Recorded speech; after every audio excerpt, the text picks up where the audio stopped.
guys, nandito naman tayo sa madilim kung saan nagdadamsdad si Mariang Basurera at kasama ko kayo si classmate kung bakit ang rason kung ba't ako na mabilis ang pananalita, wala dito yung track. Sabi nga ni classmate ay timing natin, kaya tingnan natin kung ano yung mga nasa kariton. Ay, ayan na sila. At ito na yung sinasabi ko, walang track, may mga literal na basura. Siyempre andyan si classmate, masyadong halos hindi na rin natin itutok sa camera. Yung dumating daw ay pala puro isda, ayan o. Tapos may mga kamatis dyan, yung mga gulay-gulay. Dito rin. Sa, pinikwento ko sa Mr. Kaya sa classmate ko, ay meron. Napaborito ni Mr. ito, kaso nga lang,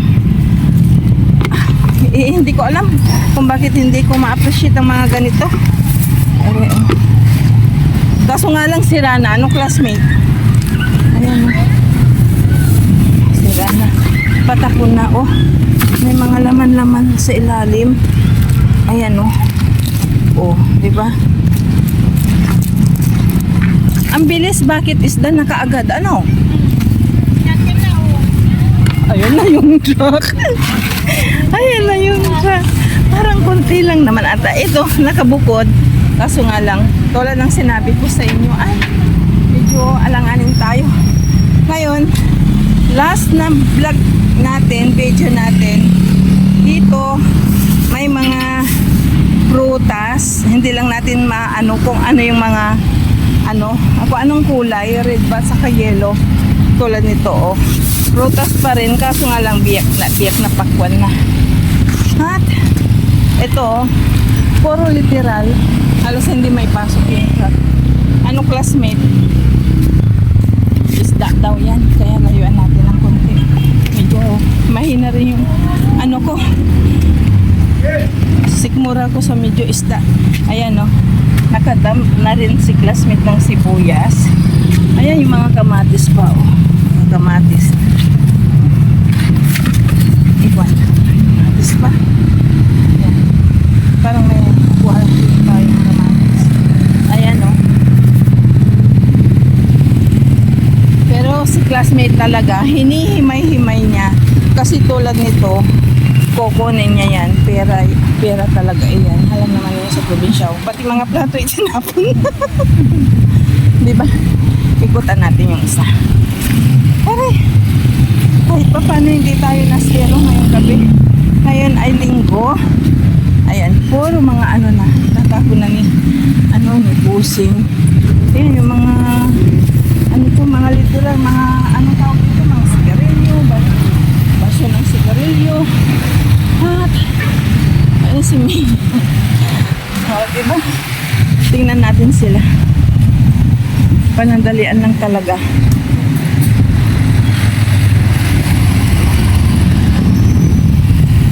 Ayan, ang daming karton ngayong classmate. Sana pera ka ng politiko. Magbibigay, magpagagastos, di ba? Ay, sana yung mga masisipag, hindi lahat-lahatin. Kikintuhan kami ni classmate. Alam na ninyo kung sino-sino yung mga umiikot sa kalsada ngayon. Panahon, may pabigas, may patimba, di ba? Oh. Kung hindi timba, tabo, members, alam na ninyo. Daming perang nasasayang classmate. Nag-aantay na si Mr. Uwi na kami. Hindi tayo na zero, pero konti lang. Totoo, wala yun konti lang. Nakuha natin. So, ito na muna yung ganap na madalin. O, yung lipstick ko ay orange sa aking nadampot. Kasi iniwan natin yung mga apo natin doon. Gawa ng si Manugang ay tutulungan ng kanyang asawa. Nandun naman si Bunso. At isang pamangkin, isa ring apo pala na nag-aalaga. Dalawa yung iniwanan natin. Kaya kita-kita na lang tayo sa bahay. Ito na muna. At least hindi lalagpas ng isang linggo, mayroon na tayong upload. Kaya kita-kita tayo mamaya. Pero bago yan, ay kakantahan ko kayo ng Skimmy. Skimmy.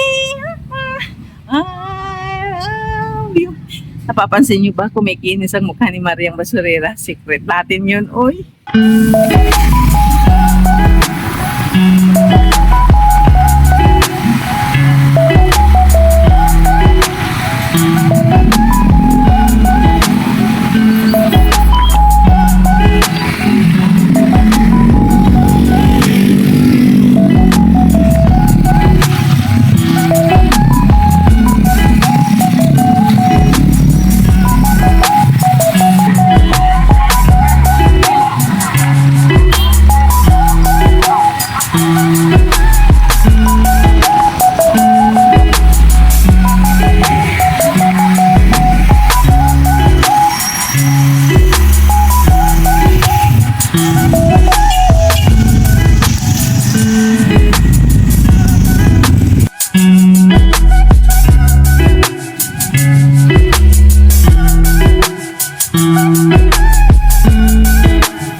A few moments later.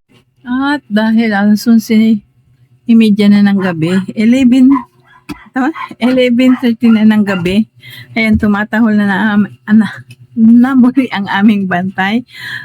Dahil napipikit na rin ang mata ko, ipapakita ko na sa inyo kung ano yung mga nakuha natin kanina lang, around 7:30 o 8 o'clock na ng gabi, kasi alas 11 na nga ngayon. Dahil nga hindi ko inaasahan, linggo ngayon, nakala ko marami, is konti lang din siguro, o dahil kaya yung nauna sigurong tapon ng truck ang marami. More on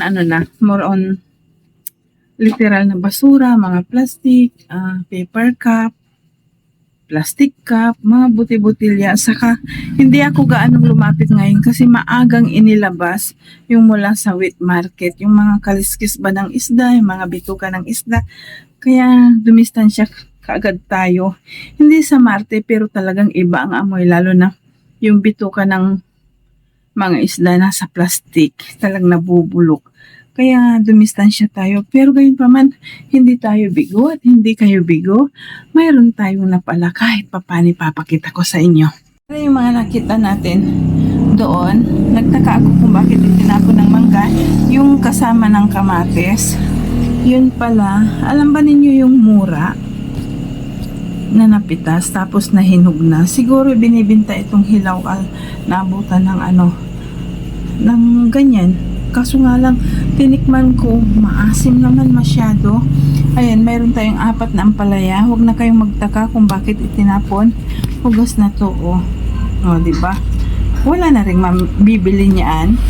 Mayroon tayong Indian Mingo kung bakit itinapon na. Hinog na rin.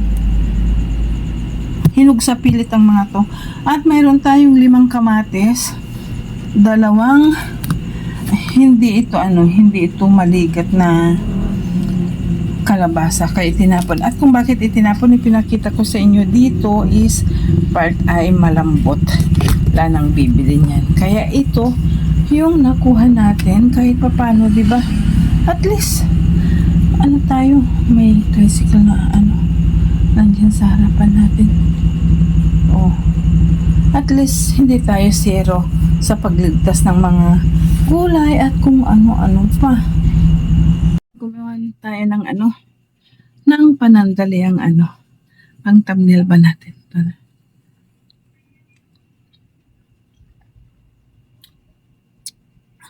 Hasim. Kaya hindi natin tayo magtataka na itatapon talaga. So ito na muna. Naway nag-enjoy kayo sa atin ngayon. Pinipilit ko na kahit na gaano kahirap, mag-dumpster, pinipilit ko para hindi mapalayo ang ating content sa ating name channel, 'di ba? Kaya naway nag-enjoy muli kayo sa panonood.